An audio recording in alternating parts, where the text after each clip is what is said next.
नमस्कार साथियों और प्यारे बच्चों, राजस्थान ऑनलाइन स्टडी क्लास में आपका स्वागत है। आज के वीडियो में अपन स्टडी करेंगे कक्षा 10 की जो सामाजिक विज्ञान है उसकी इतिहास की एक पुस्तक है भारत और समकालीन विश्व, भाग 2 है इसका। उसका जो फर्स्ट चैप्टर है यूरोप में राष्ट्रवाद का उदय। पिछले वाले वीडियो में फ्रेडरिक सोरियो के बारे में पढ़ा था। यह है फ्रेडरिक सोरियो। ये क्या था? फ्रांस का चित्रकार था। 4 चित्रों की श्रृंखला बनाई थी।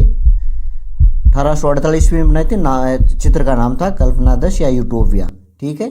और इसने ये 4 चीज़ें बताई थी। लोगों की लंबी कतार, दूसरा बनाया था महिला की प्रतिमा जो स्वतंत्रता की देवी है, तीसरा है 10 अवशेष और चौथा है स्वर्ग का। इसके अलावा अपन फ्रांस की क्रांति के बारे में पढ़ा था। फ्रांस की जो क्रांति है वह 14 जुलाई 1789 को हुई थी। राजा था लुई 16वां था उस टाइम। बुर्बो वंश का शासन था। समाज 3 वर्गों में बटा हुआ था और इसकी जो मेन घटनाएं है उसके बारे में अपने पता। आज के वीडियो में चर्चा करेंगे नेपोलियन बोनापार्ट के बारे में। यानी नेपोलियन बोनापार्ट के बारे में मेनली 2 क्वेश्चन बन रहे हैं। एक तो 1815 ईस्वी का, एक 1804 ईस्वी का। यानी जब राजा बना था उसने नेपोलियन संहिता नाम से नियम बनाए थे, उसके बारे में पढ़ेंगे।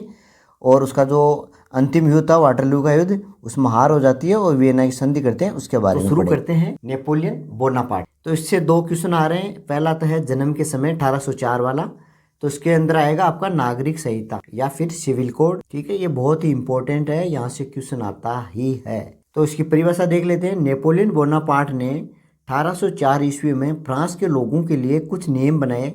इन नियमों को नेपोलियन संहिता, नेपोलियन कोड, सिविल कोड के नाम से जाना जाता है। परिभाषा समझ में आ गई। अब उसमें क्या क्या बातें दे रखी है वो आपको थोड़ा सा याद रखना है। देखो, पहला पॉइंट है सामंती व्यवस्था को समाप्त। यानी जो सामंत लोग होते थे, बड़े जो कास्ट वो छोटू से करवाते थे, उसको समाप्त कर दिया।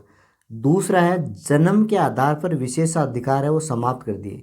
यानी जन्म से जो मिलने वाले अधिकार थे उनको समाप्त कर दिए। पहले क्या होता था, अगर कोई राजा है या फिर जैसे पादरी है तो चर्च वो ही संभालेगा, चाहे उसमें गुण हो या नहीं हो। तो जो ये जन्म से जो अधिकार दे रखे थे उनको समाप्त। तीसरा पॉइंट है लघु उद्योगपतियों पर एक समान कानून लाया गया। यानी जो छोटे उद्योगपति थे उनके लिए एक समान कानून बनाया गया। जो टैक्स देते थे, कर देते थे, उनके लिए सबके लिए एक लागू कर दिया। पहले क्या होता था, अलग अलग क्षेत्र के और अलग अलग लोगों के लिए अलग अलग कर के कानून थे, तो उनको एक कर दिया गया। उसके बाद संपत्ति के अधिकार को सुनिश्चित किया गया। मानक मापतोल अपनाया गया। मानक मापतोल का मतलब है, पहले क्या होता था, एक क्षेत्र का जो मीटर है या किलो है वो दूसरे क्षेत्र में जाके नापते तो उसमें फर्क आता। यानी 1 किलोमीटर कहीं 800 मीटर का भी हो जाता था, कहीं 11 मीटर का भी हो। चीजों को करके एक कर दिया, सब मापतोल को अपनाया गया। और अंतिम है जागीरदारी और बुदाश्त शुल्कों से मुक्ति दिलाई।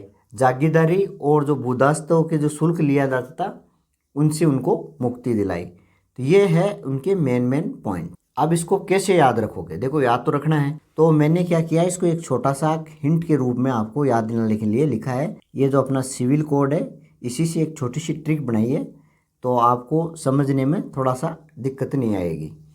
तो यहाँ पर सिविल कोड समाज लिख दिया। यानी सिविल कोड किसके लिए बनाया? समाजों के लिए बनाया गया था, सभी समाजों के लिए। तो मैंने लिख दिया सिविल कोड समाज। अब आपको याद रखना है सी से सामंती। ठीक है, सी से क्या रखो, याद रखो सामंती व्यवस्था। दूसरा है वी से याद रखो विशेषाधिकार। जो विशेषाधिकार था वो विशेष अधिकार की जगह विशेषाधिकार लिख लो, या विशेष अधिकार एक ही बात है। तो उसको क्या कर दिया था, समाप्त कर दिया था। अब लय से याद रखना है आपको लघु उद्योगपति, उनके लिए क्या है, कानून है। लय से आप लो याद रख लो, लो यानी कानून। ठीक है, तो कानून है लघु उद्योगपति के लिए एक समान कानून लाए। तो 3 पॉइंट हो गए ऊपर वाले। सी से सामंती, वी से विशेषाधिकार, और लय से लघु, और लय को बोलते हैं, लो को बोलते हैं अपन कानून। तो कानून है वो सबके लिए एक लाया गया था, लघु। उसके बाद में आपको कोड को छोड़ दो। से याद रखो संपत्ति का अधिकार सुरक्षित किया गया। माँ से मानक मापतोल अपनाया गया। और जैसे जागीरदारी और बुदाश्त शुल्क मुक्ति दिलाई गई। तो ये 6 पॉइंट आपको याद रखना है। ठीक है, देखो रिपीट करो। से सामंती, वी से विशेषाधिकार, ल से लघु, और ला से कानून, लघु उद्योगपतियों के लिए कानून। से संपत्ति, माँ से मानक रूप, और जैसे जागीरदारी और बुदाश्त शुल्क की मुक्ति। अगला अपना टॉपिक है वियना संधि। ये कब होती है? देखो वाटरलू का युद्ध होता है 1815 में। क्यों होता है कि जो नेपोलियन है वो विस्तारवादी नीति का होता है और यूरोप के ज़्यादातर देशों पर अपना कब्जा कर लेते हैं। तो अंत में हार के जो दूसरे राज्य होते हैं वो एक होते हैं।